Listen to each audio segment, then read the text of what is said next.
Okay, I feel like we keep just reaching new levels because each guest on the Go AI podcast just truly blows my mind. Today, we have Tony Medrano. He's the CEO and founder of LongevityPlan.AI, a platform that uses artificial intelligence to help make health, fitness, and longevity decisions more personalized, measurable, and actionable. And Tony, I mean, you've spent more than a decade at building an AI, including leading previous companies that delivered conversational AI for health, fitness, and wellness brands. And I know that your clients have ranged from Netflix, Google, to the FBI, NASA, NFL, NBA, and more. And you're speak of athletics, you're also a three-time Ironman finisher. So to me, that gives you a rare perspective on longevity.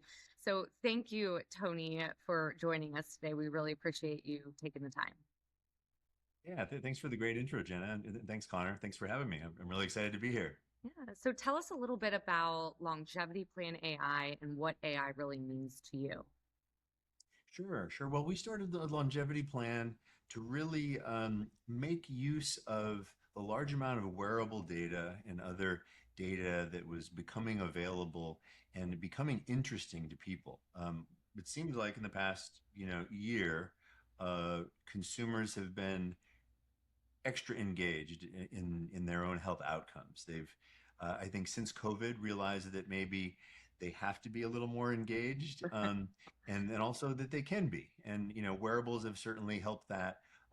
But there's been information overload. Our mission was to really help individuals use the data out there to make better personal decisions for longevity, their health span, proactively optimize their health. I'm not, a disease expert, but I maybe am kind of a longevity, athletic, or proactive expert. I try to avoid the doctor by being healthy. Eating right, exercising to maybe extreme levels, and keeping up to date on science, so I can keep myself injury free and healthy. Oh, in fact, a little tidbit, right, to make me sound legit, but I did my biological age through a human body pod just the other day, and it came back as 28. And I was like, Stop. yeah, I'm 28 forever. I'm never doing it again. I'm sticking with 28 as my biological age. I I'm want to do 55. that. How do I do that? That's amazing. Yeah, there's a couple different ways to do it, but the Hume Body Pod is like a DEXA scan Okay. that you can get for your home. It's a really expensive scale and shoots an electrical current through your body, and you hold on to a thing while you're barefoot and with wet feet and hands on it. And yeah, it'll give you it'll run a current through your body and tell you how healthy you are without any bias. So I'm actually turning 28 this year too. So glad I'm with a peer here. Here you go, Connor. Yeah. Um, but yeah, within getting into AI in health and fitness, I mean, this really is changing the game because you're using a basically algorithms that can take in a ton of data about your health and fitness and offer recommendations, which it can be strong in some areas. And I would like to know what areas it's strongest in for you, but where could it also use improvement if possible? Yeah, great question. AI is certainly not perfect for health and fitness. Everybody is different. And that's one of the reasons we've decided to focus our AI on building a digital twin platform for individuals to use. Extremely personalized, right? Just the nature of it. It is our customer's digital twin based on their lab results, their wearable data, their electronic health records, and now their peptide usage and the data that is derived from the peptide protocols that they're on. So you Okay, can, yeah, we needed to bring this back because I feel like I really am not competent in this language and world of peptides. So this is new yeah, to me. And yeah, so and I'm sure some of our audience. So can you break down what is a peptide and why is this important to track? sure. Well, it's a new innovation in longevity science, although peptides have been around for decades. Insulin is a peptide, collagen is a peptide. what a peptide is think of a Lego set. Um, I think most of us remember amino acids form proteins. Amino acids are the building blocks. Proteins are big groups of amino acids. Peptides are right in between. So a Okay. peptide is a molecule of usually between 2 and 50 amino acids. Okay. It's a small protein. Um, and they're made by the human body to do different things like repair injuries, like burn fat, like signal muscle growth. There's about 150 of these peptides that are out there. About 20 are increasingly common and used for things like weight loss. For example, GLP-1s like Ozempic are peptides. Um, that's the most well known, I think, now, besides, of course, insulin, collagen. GHKCU is one that's commonly found in women's face cream. It's been used for decades there, but it's also an injectable form for hair, skin, wound healing, those kind of things. Um, they're becoming more popular now, really, because of consumer interest and because they solve so many unique problems in a natural way. Instead of it being a drug that's exogenous or something like testosterone that overrides the body's systems, um, what a peptide does is it signals to your body to produce what it used to produce when you were in your 20s. Um, and you'd stop producing, well, not stop Clearly, producing, but some of us are still producing. no, exactly. You haven't reached it yet, but you probably will. You'll notice things start to slow down. You get injured, it takes a little longer to heal. You Oh, put yeah. on a couple pounds over Christmas, it takes a little longer to take them off, and that just happens a little more every year. 1 to 3%, loss in certain areas of recovery, repair, hair growth, collagen. In your skin, all those things. And different peptides are declining in your body.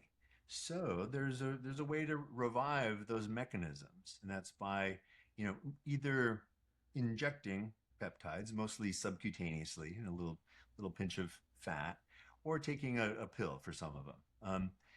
And because they're natural, they tend not to stop the body's own production. What they're doing is encouraging the body to act like it's 20 again. That's why I bring up my biological age calculation. It's because it was actually relevant. I was It really works. happy with it. Well, so in Apparently the the stuff works. app, Longevity AI, then, so it takes this personalized information and then will proactively communicate to you the needs of, or yeah, Yeah. maybe is that what I'm trying to better So understand? sure. What we found was missing in the market of wearables and AI was something that was more personalized. Um, and I borrowed this from the NFL. As you mentioned, NFL used to be one of my clients. The Olympic team used to be one of my clients. They actually have built digital twins for their athletes, obviously because they can afford it. And there's a lot of money at stake if they can prevent a quarterback from being injured, right? So what they do is build a machine learning models using an individual's data, and then model optimal nutrition, optimal recovery, ways to prevent injury. They can predict things like a hamstring pull before it happens because stride length is shortening.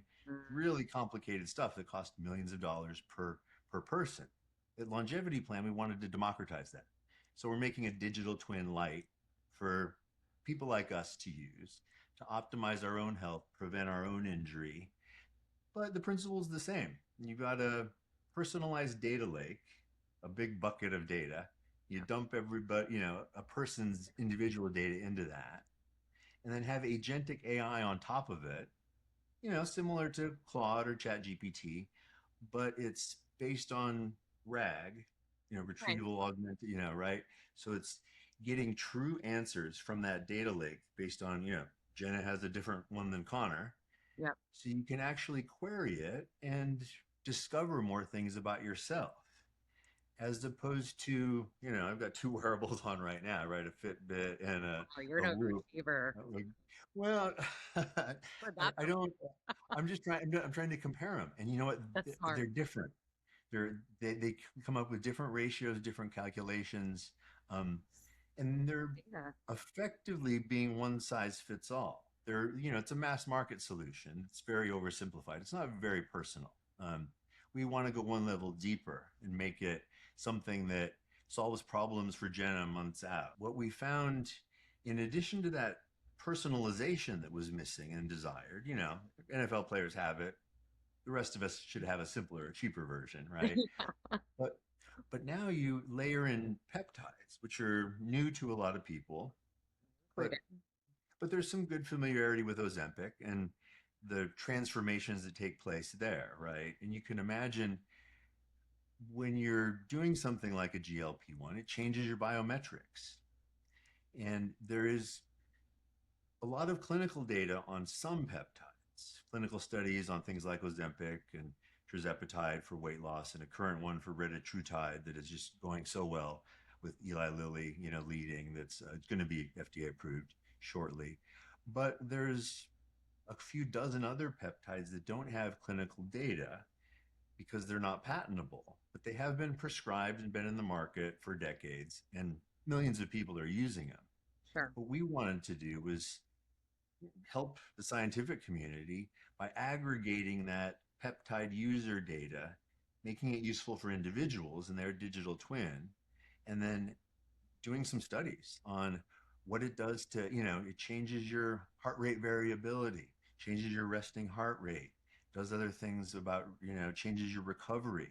Um, it makes dramatic changes, and most of the data out there is anecdotal or small sample sizes, a few dozen people in a small clinical study. We want to not only help the individual, but help answer questions about peptides for decades to come. That's why we're giving away a free Fitbit to every one of our customers too. So yeah, we're the customers are loving it. They get a free Fitbit, plug into a digital twin. They have their own personal data at their fingertips. And so this personal data presumably could be classed as like sensitive, and you're working within health, not just handling health data, but giving health recommendations. This is a highly regulated industry, and AI is a highly unregulated technology. So for business owners who are working within highly regulated, compliance-heavy industries, what are your recommendations for scaling AI within these contexts? Yeah, great question. Um, Luckily, the FDA has made some decisions about wearable technology and has decided not to regulate that as strictly as medical devices. Right, that was a really landmark decision that opened up the wearable community. And what we've what we found and what the market has seen is just an explosion and then in investment in wearables and use of wearables because there's not those restrictions. But people are using them for their ability to predict, ability to help.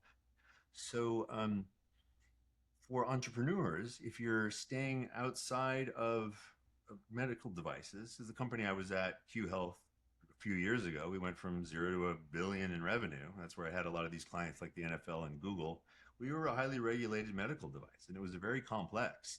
It cost the company a lot of money to go through the FDA, a lot of time, and some of it was necessary. Sanity. But being a wearable for athletes to help people improve their performance is a better place to be, in my opinion, for an entrepreneur. I mean, I'm a lawyer, but that's a little too much law for me to be doing FDA stuff all day long. I'd rather be helping people exercise and look at try to solve their own health problems rather than sort of the highly regulated disease industry of big pharma. That's not my thing. So I'm sure that the app is getting better and better every day as technology evolves. What's one thing that you uh, obviously the data, like you said, it goes another layer deep, but what's one thing that you are trying to get right or still really working towards that's exciting you about longevity? Discoveries in the area of science every week, it seems, and they're really positive. I'll give you some examples. I've been taking creatine since I was in high school, just as an athlete, and it was viewed as sort of a bro supplement. Um, now we're finding that it's good for everybody. And it's not only good for muscle build, but it's good for mental acuity. It's good for, you know, potentially Alzheimer's prevention, dementia prevention, and also recovery from a poor night's sleep. If you take, and these are clinical, it's one of the most studied, supplements on earth, right? The clinical studies have come back with those kind of benefits with creatine. And it's also, pretty straightforward. Monohydrate, non non-branded, non-flavored. I like stuff like that because you get to focus on the benefits, not on the marketing Exactly. angle. Um, there's also some studies coming out about peptides, GLP-1 specific, that have some anti-cancer benefits. They're discovering things like that about, not only GLP-1s, but GHKCU has some correlations too. Not large enough clinical studies on outside of GLP-1s, but some peer-reviewed publications, So which we like to base things on real science that is peer-reviewed. so that So makes sense. So you're pulling in that live then the research, those updates into the longevity AI app. And so then that then is giving personalized information to someone that I'm not saying that they might have Alzheimer's, right? But there might be some data there that could provide signals to interweave better nutrition or different nutrition or peptides into their plan. yeah, certainly, and with more, you can imagine, roll this forward with thousands of users and dozens of peptides and supplements being tracked on a daily basis through a wearable that's connected to our platform, and the person benefiting by their digital twin, they're excited about Yeah. what they're getting. They're inputting more data. They're updating things like, did you have a drink last night? Did you get, how do you feel? Those things that we all get from our wearables. But now we're asking about their peptide usage, their supplements, their training. So that data becomes more useful. Instead of it being like it is now, a small clinical study with a few dozen people, or some doctors on YouTube that may have some good science, but maybe, biased, or it may be anecdotal, again, based on their experiences, which may be in different demographics. So the larger our data set grows, the more useful it'll be to people, and the more predictive too. And so yeah, it helps people just be more healthy, live longer, prevent injury and disease. Those things that I'm so excited people are looking at those preventative medicine now. And if we can get a little deeper into the concept of digital twins, because this is super Yeah. important in AI. When I first heard of the digital twin, I was researching AI in manufacturing and how you can have certain machines and equipment that have digital twins where you can monitor it in real time just remotely to see, okay, is something messing up in the machine, that kind of thing. You can extend digital twins to cars and obviously now human beings. And so in building digital twins for longevity AI, did you find that there's like a winning formula for building an effective digital twin? Great question, and you hit the nail on the head. So, right, the digital twin concept came from NASA and nuclear power plants. And I learned about nuclear power plants when I was a military officer, and NASA was a client of mine. But I think we've all seen Apollo 13, where they're on Earth with the mock-up of the capsule, performing experiments about power and how to get them back safely, right? That's the perfect use case for a digital twin. Is sometimes you don't want to experiment on the real thing because it's risky, it's costly, or it's not practical, right? So for nuclear power, same thing. um, Nuclear power plants typically have a digital twin so they can run experiments digitally to reduce risk. Now you roll that forward, and some innovative organizations with humans, took that up, right? It was used in a lot of power plants, not just nuclear. And then organizations like the NFL and the Olympic team, where they want to have they view humans like machines because Yeah. we are living, breathing machines, even more complex than most machines, that's for sure. Um, so the math really works. It's the same. Um, how What I love about them is they're structured mathematically by use case and by area that you want to optimize. So a digital twin isn't fixed. Um, More data can be added to it, and then more algorithms can be put on top of it, let's say. When other scientific discovery happens, like let's say creatine usage, since we already talked about that. Oh, now maybe we want a creatine optimization algorithm or muscle building, and then maybe another one for Alzheimer's prevention if the science warrants an algorithm based on that. So the digital twin, think about it as just getting more and more complex. I mean, they're already using it in the cardiovascular world to make digital twins of people's of hearts, so they can monitor the uh, electric signals that are pretty. I'm not a cardiac surgeon or anything, No, but like the there's a lot of complexity yeah. there in the heart, right? And same with neurons in the brain. There's a lot of complex math that can be modeled in the same way in the human body as it was in a machine or a complex power plant where different things are happening. You know, fuel's being pumped, electricity is being monitored, pressure is being monitored. Power plants are really amazingly similar to the human body. And we've taken that model and that's how we've built our digital twin. Now we're still building it. It's still in beta. We're still, trying it out on customers and needing more data. Well, we'll always need more data to make it better, but we'll always offer it to people to help their own personal health journey because it's not about perfection. It's about, improvement. Tony, what words of wisdom would you give someone who is afraid to wear a wearable because of the data storage or because of giving away their data? What do you have to say to those people? I mean, I can understand. I certainly value my privacy. I take my wearable off sometimes, um, but I also value what it does for me. It does collect data for me that I own that I can use to help um, extend my lifespan, make me healthier. It, it helps, me improve my sleep, my diet. The studies have shown it reduces people's drinking, increases their sleep, those type of things. It's the Hawthorne effect, if you're familiar with that. Monitoring something naturally improves it. A wearable is an example.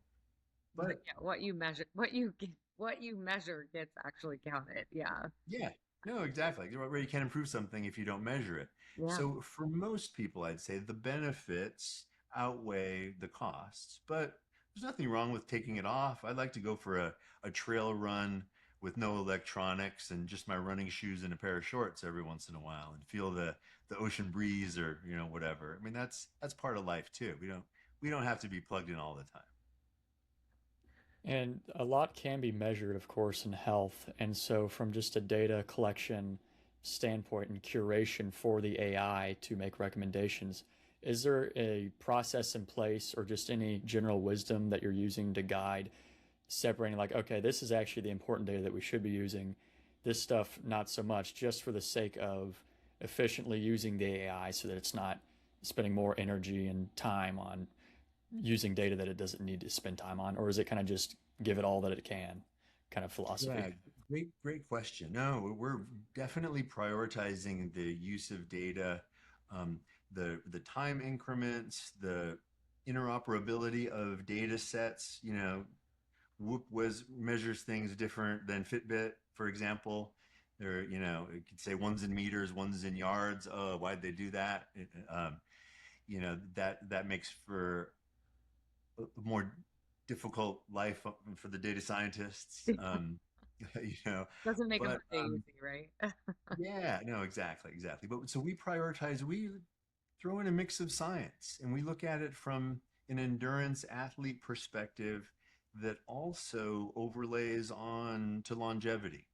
I think most people in longevity are familiar with VO2 max, your lung capacity, right?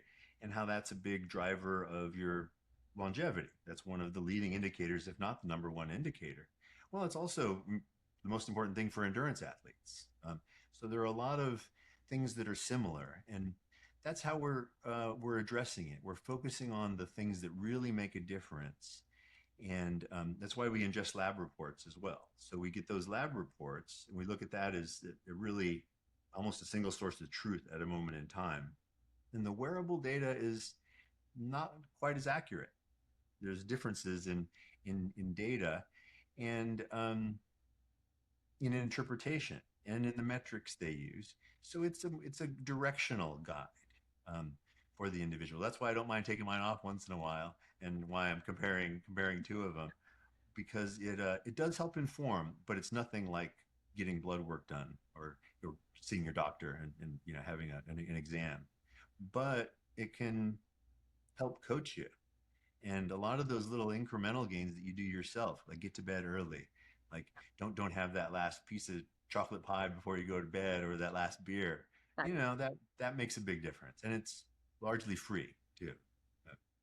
Tony, thank you so much for joining us on the Go AI podcast. Where, if our guests want to get in touch with you, where do they do so?